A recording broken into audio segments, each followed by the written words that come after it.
I'm Gai Waterhouse, and you'll be watching Cable TV, Channel 18.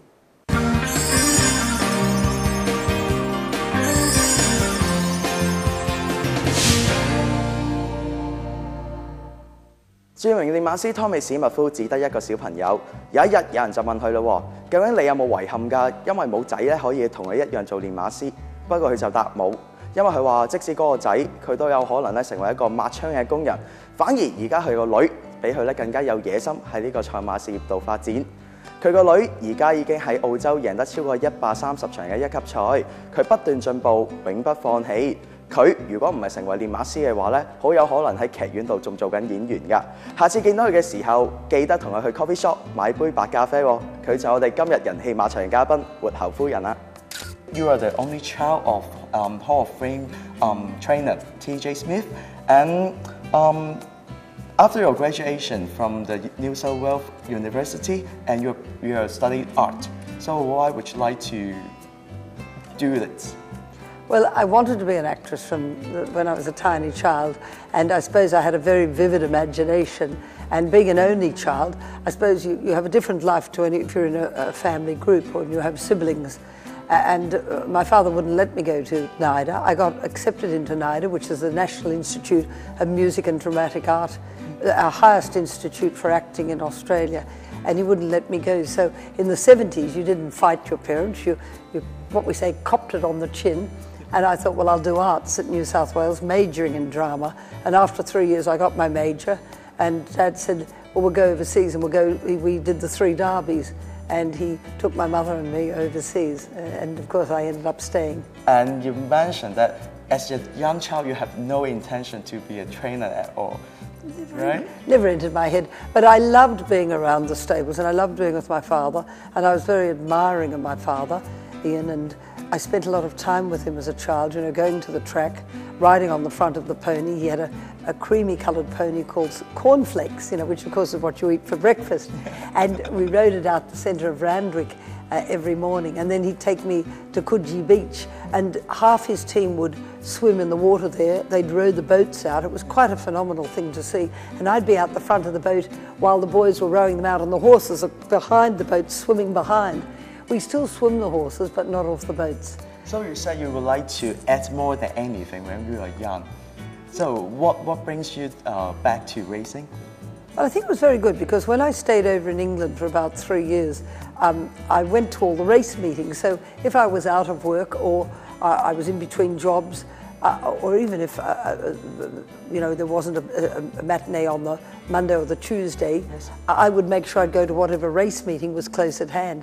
I had a lot of friends, a lot of guys and girls about the same age that were all, one of them was Teddy Grinthorpe, you know, Lord Grinthorpe, and people like that. So we hung out together and we went to the races together, and you know, I suppose it developed something that I didn't realise was deep inside of me. And when I came back to Australia, Dad said, look, there's an opening in the family business. Yes. Why don't you join us? Which I did. But at the first day, he said he don't want you to be a trainer because it's really tough. And then he wanted you to put you in another business, family business. Is it true? He wanted me to do anything but train. As he said, it's too hard, Gai. He said, you don't want to do that. He said, I found it a very tough business, and Dad was the pinnacle of success.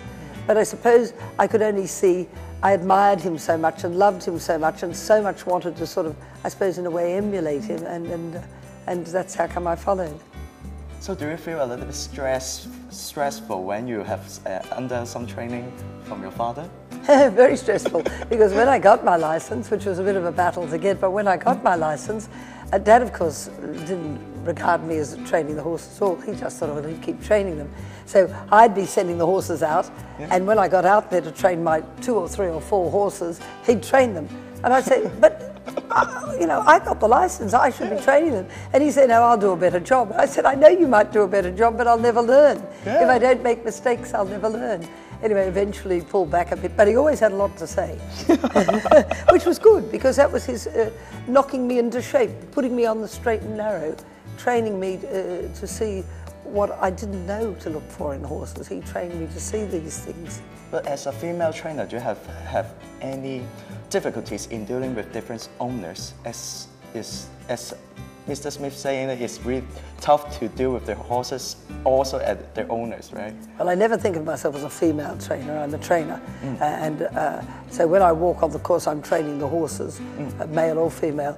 I'm a female in that I'm a woman, and I'm a wife, I'm a mother, I'm a grandmother.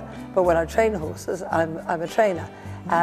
I think that Dad probably saw, firstly, that was, he didn't see the difficulties that would come with syndication and the large number of owners and the enormous, everyone has got the internet, everyone's got a tweet, everyone's got an Instagram, so everyone knows what's happening with their horse long before, like in Dad's time, everything was a little bit slower getting to the client, even though Dad was a death adder, what we call on the telephone, talking to his owners. His communication skills were outstanding.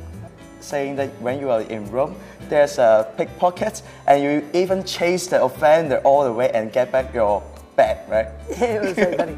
The pickpocket was aiming for Rob's pockets, but my husband has very long pockets, being a bookmaker, and they distracted him by having a pretty girl in front of him, and my husband has a good eye for a lady, so he was looking at the pretty girl, and he had a little macchiato coffee, and all of a sudden he felt something on the side of his pants, and he whipped around and threw the macchiato in the person's face, and they ran off, and it was quite funny. It was one of our many escapades. So you mentioned your husband, Rob, is a bookmaker. So I know that when you first apply for a license, there's a little bit difficult. And you really fight for everything. You go for the courts, you fight for the anti-discrimination board and everything to get your license. So you won.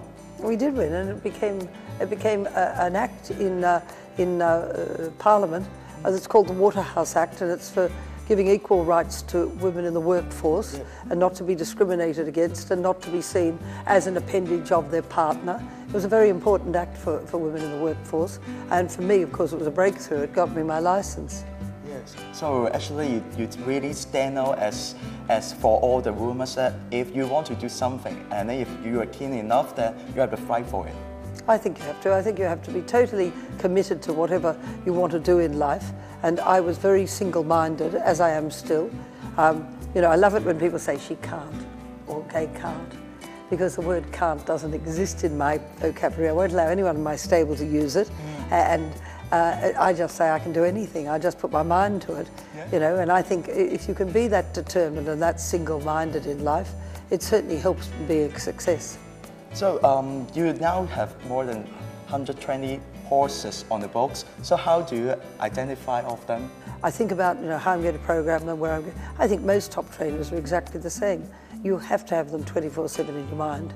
When I go away on trips, I have the horses emailed to me, their work, photographs of them. I'll look at them, I'll say that horse is too light, this horse sent me a weight, no, I'm not happy with that. I'm a very fastidious type of person. I think you have to be. Attention to detail is what makes you a great trainer. Yes. So what you have learned from Mr. Smith? Everything I learned from my dad. I learned about training speed into horses. It's very important, especially here in Hong Kong and in Australia, where the horses are run over shorter distance. And if you can get a good position, it's half the battle. It's interesting with the 2-year-olds, if they jump well, that I say you don't win the race in the last furlong, you win it in the first furlong. When the horse jumps well and puts himself into the race, he can, I say, have a cup of tea or a cigarette or whatever halfway through the race, and it's the other horse that has to be at it all the time that will find it more difficult. So talk about the 2-year-old. You have the perfect record because you have won 6-time Golden Snippers, and it's still equal. It's a equal record with Mr. Smith. So can you tell us about it, and how can you pick a 2-year-old champion in the sales ring? I look for the athlete. I look. Usually, most horses are early foals. Vancouver wasn't, but he had something about him. It's got to have a sex appeal. When they walk out of their box, I always think of Accelerator, who cost $50,000 at the Magic Millions, and he walked out of his box and fell over. But as quickly as he fell over, he righted himself and walked off. And I said to the lady I was with, that horse I'm going to buy, because he's got perfect balance. So I'm looking for the horse that's balanced. I'm looking for the horse that's got an intelligent head. I'm looking for the filly with a beautiful face, because she will throw that in her progeny. I'm looking for the horse that says, I'm the one, babe. You know, that sex appeal. It's got to have a connection to me when I see the horse. It is like that. It's like looking at you know, you don't say, is that a pretty girl? We all know that's a pretty girl. So, you know, I don't have to be told that's a good type of horse. I'm used to looking at them. And I don't look at the book, because the book will tell you what you have to pay. And once I know the pedigree, I'm straight away have an opinion. I don't want that. I want to look at the horse and say, yes, that horse gives me the right feel. Then I look at the book. So that means you're really, really observant in the sales ring, and you check every horses, inspect, and I remember you always bring your team to go different farms and to pay for visit and to look of the best horses that you would like to purchase, right? I start my stud tour inspection in October, just before the Melbourne Cup. I do all the Victorian farms, and then New South Wales, and then Queensland. And then I do it all around Sydney. By the time I go to the Magic Millions sales, I'm probably looked at 2/3, if not more, of the catalogue. That means that when I see them there, one, I'm not under pressure. Two, I don't expect the farms to bring what they think are their best. I say, I want to see X, Y, Z, then show me what you like. You see what I mean? So yeah. I look for the horse that's made the quantum leap from when I saw it in October or November to January. I look for the horse that's, if I made a note that he had an injury, has that injury affected him still, or has he got over that? You know, all those things. So hard work pay off well. Well, it's paid off very well. You know, with many, many, many Group 1 winners in quite a considerably short time, and not paying huge amounts of money. I think that's very important. Yeah, I can say you're always on my idol, because your first runner is a winner. Your first group runner is a winner. Your first group 1 runner is a winner. Even the jump runner is a winner. So how you do that? Well, I concentrate on what I'm doing, and when I first got my license, I didn't want to start. I was not like a lot of the boys that started about the same time or just before me, had a real sort of boom on them, and I didn't have that boom. And you know, I suppose being one of the few women trainers at the time, I wanted to make sure I made an impact. Yep. So I kept my few horses, I only had a handful of horses, up my sleeve until I thought I could win that race with that horse. And my first 5 starters all won. So all of a sudden people went, maybe she can train. You prove everything. So I think this episode we have we have a good conversation. But I would like to know more about your jacket, and you are really good not only picking the 2-year-old but also the European imports. So next episode, please tell us about this perfect pin, please. Love to.